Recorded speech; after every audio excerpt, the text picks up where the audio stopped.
And to every last citizen, Eustace had replied, "You can." But I'm getting ahead of my story here. Eustace Conway was born in South Carolina in 1961. The Conways lived in a comfortable suburban home in a new neighborhood full of the same, but there was a fine patch of woods standing right behind their house that had not yet been cleared for development. It was, in fact, a wild, undisturbed first-growth forest without so much as a trail cut through it. It was an old-world forest, still filled with quicksand and bears. And it was here that Eustace Conway's father, whose name was also Eustace Conway and who knew everything, used to take his young son to teach him how to identify the plants, birds, and mammals of the American South. They would wander together in those woods for hours, looking up into the trees and discussing the shapes of the leaves. So these are Eustace Conway's first memories: the cosmic scope of the woods, the stipple of sunlight slanting through a verdant natural awning, the enlightening voice of the father, the loveliness of the words locust, birch, and tulip poplar. The new intellectual pleasure of study enhanced by the distinct physical sensation of his wobbly toddler's head tilting so far back that he might have toppled over from the effort of looking up so hard at so many trees for such a long time. As for the rest, and over the years, it was his mother who taught Eustace. She taught him how to camp, bait a hook, build a fire, handle wildlife, weave grasses into rope, and find clay in river bottoms. She taught him how to read books with wonderful titles like Davy Crockett, Young Adventurer, and Wildwood Wisdom. She taught him to sew buckskin. She taught him how to execute every task with ardent perfection. Eustace Conway's mother was gutsier than the average mom in the American South in the early 1960s. She'd been raised like a boy at a summer camp that her family had owned in the mountains of Asheville, North Carolina.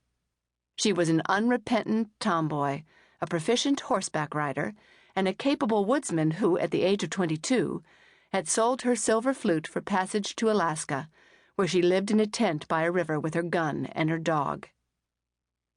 By the time Eustace was 5 years old, the forest behind his house had been leveled by the real estate market, but the family soon moved to a 4-bedroom home in another suburban development.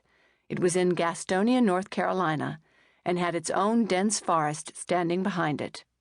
Mrs. Conway let Eustace and his young siblings have the run of the woods from the time they could walk, barefoot and shirtless and without supervision, from sun-up to sundown, every moment of their childhood, except for those few interruptions from mandatory schooling and church-going, because it wasn't as though she were raising savages. "I suppose I was a bad mother," Mrs. Conway says today, not very convincingly. The other mothers of Gastonia naturally were horrified by this child-rearing technique, such as it was. Some of them, alarmed, would call Mrs. Conway on the telephone and say, "You can't let your babies play in those woods. There are poisonous snakes out there." 30 years later, Mrs. Conway still finds their concern amusing and adorable. "For heaven's sake," she says, "my children always knew the difference between poisonous snakes and regular snakes. They did just fine out there." Briefly, the history of America goes like this. There was a frontier, and then there was no longer a frontier. It all happened rather quickly. There were Indians, then explorers, then settlers, then towns, then cities. Nobody was really paying attention until the moment the wilderness was officially tamed, at which point everybody wanted it back. Within the general spasm of nostalgia that ensued, Buffalo Bill's Wild West show, Frederick Remington's cowboy paintings, there came a very specific cultural panic, rooted in the question, what will become of our boys? The problem was that, while the classic European coming-of-age story generally featured a provincial boy who moved to the city and was transformed into a refined gentleman, the American tradition had evolved into the opposite. The American boy came of age by leaving civilization and striking out toward the hills. There he shed his cosmopolitan manners and became a robust and proficient man. Not a gentleman, mind you, but a man.